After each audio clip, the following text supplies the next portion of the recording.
Now then, I bet you thought I'd forgotten all about you, didn't you? No, not me. It's been a hot minute.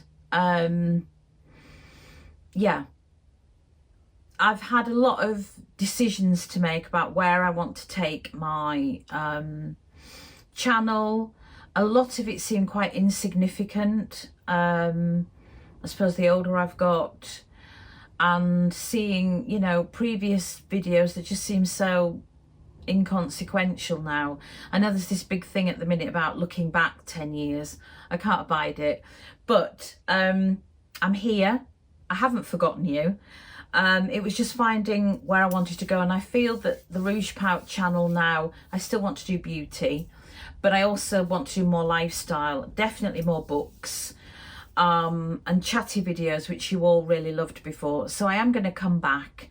Thank you for staying with me. I know a lot of you have. A few of you have hunted me down on other social media sites, so thank you for that. A little update. Where are we? We're in January 2026. Happy New Year. What happened last year? You know, last year was traumatic, horrifically traumatic. A big lesson in how short life is and how quickly things change. One of my closest friends was very, very poorly, as you know, and we didn't think she was going to make it. We were told she wasn't going to make it, and it was devastating, but she did, and she has, and she's doing really, really well. So well. I was talking to her this morning. It's not my story to tell. I kind of wish I want to tell you it because it's so amazing. I mean, if it was on film, you would go, that would never happen. But she's a miracle. She did it. So that really grounded me, because I know it can happen like that, but it's still awful, and it's devastating to see somebody and be told it's not going to be a good outcome. But in here, just knowing that they're still there and feeling like nobody's listening to you, it's like screaming a silent scream. You know your friend's in there, but she's just, you know, anyway, she's fine. You know, it's a long journey, but she's good. So that happened. So the year I got the flu, that awful flu, it was horrific. I got an ear infection. I had a birthday. And now I'm dead centre between 50 and 60. And it's kind of bizarre to think that 60 is looming, because, you know, the number doesn't really mean anything to me, but it just sounds weird when you say it. So yeah, things are good. Betty's good. She's now 9, so, you know, she's getting to be an old girl. It's classed as geriatric in bulldog terms, but she's good. She's still a bit naughty. She still has puppy moments, which we encourage. Craig's good. We're just shuffling along, getting older, grumpier, less is working. Things are not, you know, wearing off as quickly as you'd like them to, but we're good. And I'm going to start with my Here I Am Again, with a couple of books I wanted to share with you. Actually, I've read them before, but nothing wrong with that. The first one was kind of my going back to books that bring me comfort, because I had a little shuffle around on my bookshelves and thought, God, I really enjoyed reading so-and-so, so-and-so. And there's so many books now that I think it's often harder to go back and read what you've already got on your shelves. And I thought, no. So before Christmas, I started a series that India Knight wrote. And it's around a lady called Clara Hutt. And it's sort of 3 in the series so far, and you kind of move with her through her marriage, her children, her friends, her family, her stepsisters, half-sisters, stepfathers, all that. But I love India Knight's writing, and I have the majority of her books.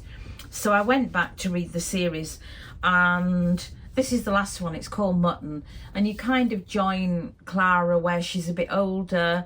You know, she's thinking, do I want Botox? Don't I want Botox? Her friend comes from America and looks amazing and half her age.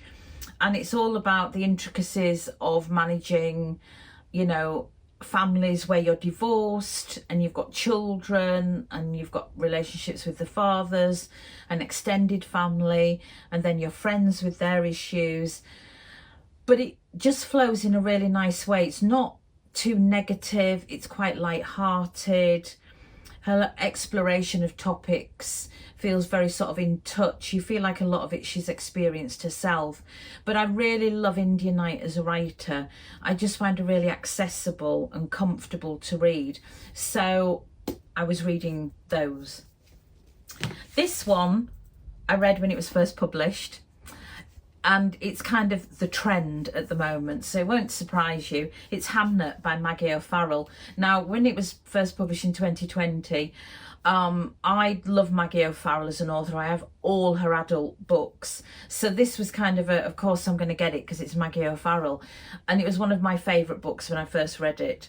So I obviously read it again, read it quite quickly. And again, it ripped my heart out of my chest and held it out there and just manipulated it on just about every page. And you absolutely, you feel like you're stepping into that world. You can feel the flags under your feet, you can smell the smells, you can hear the noise, and you really do feel that grief. And my goodness, there is grief in here.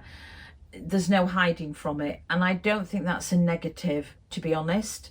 I think it's quite a positive, because I think it's a good lesson in it's there, you live it, you go through it, you experience it, you remember it, but you also step through it, and it makes you that little bit stronger and more prepared.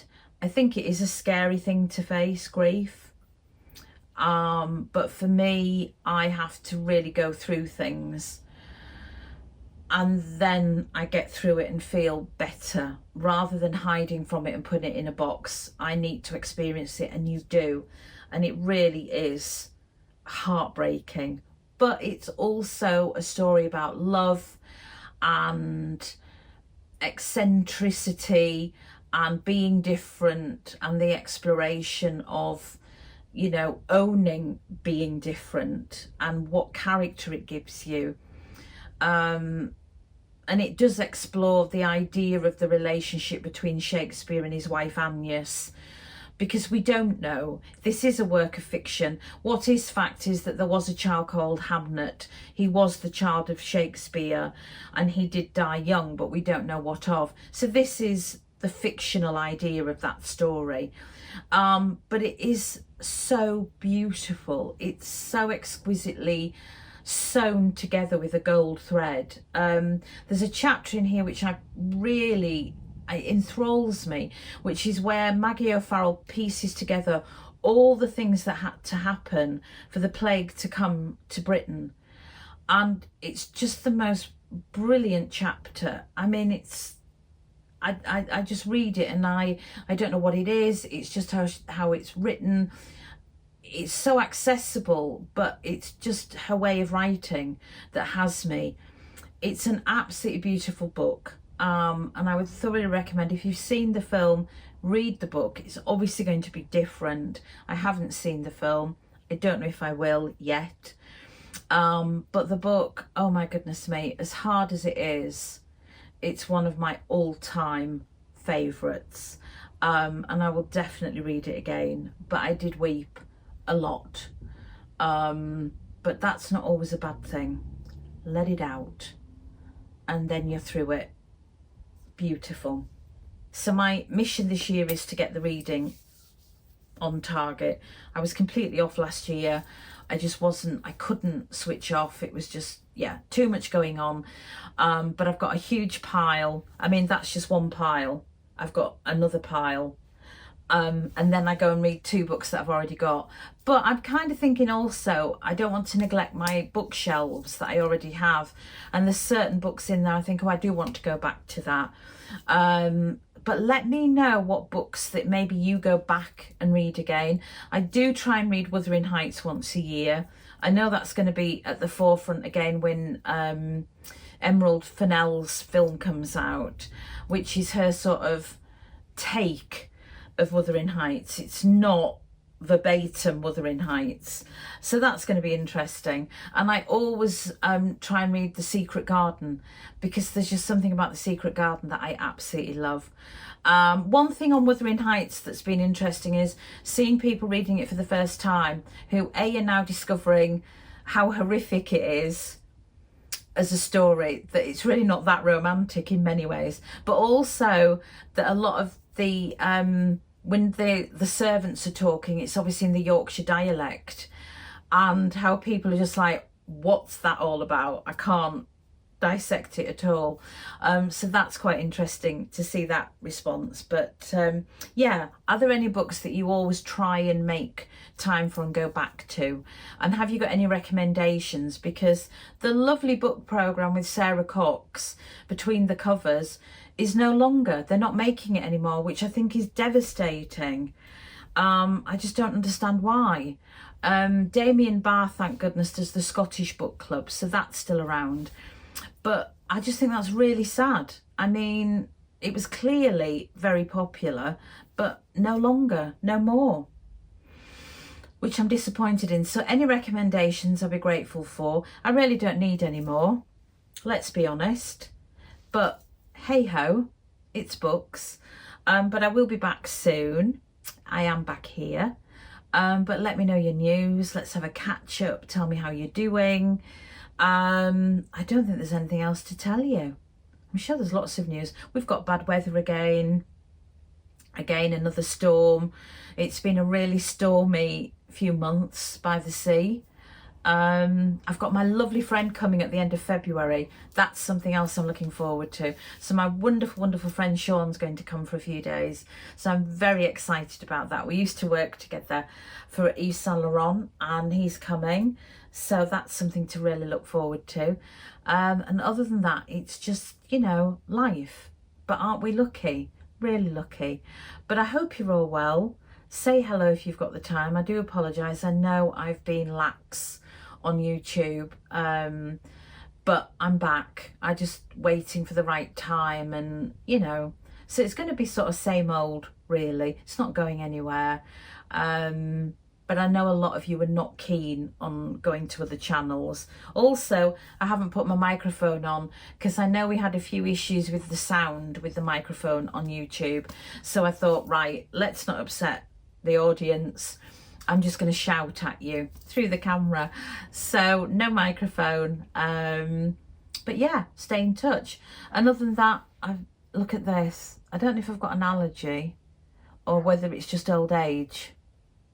But Baggy and Betty. There you go. I've got to go. Take care, everybody. Lovely to be back. And I look forward to seeing your comments.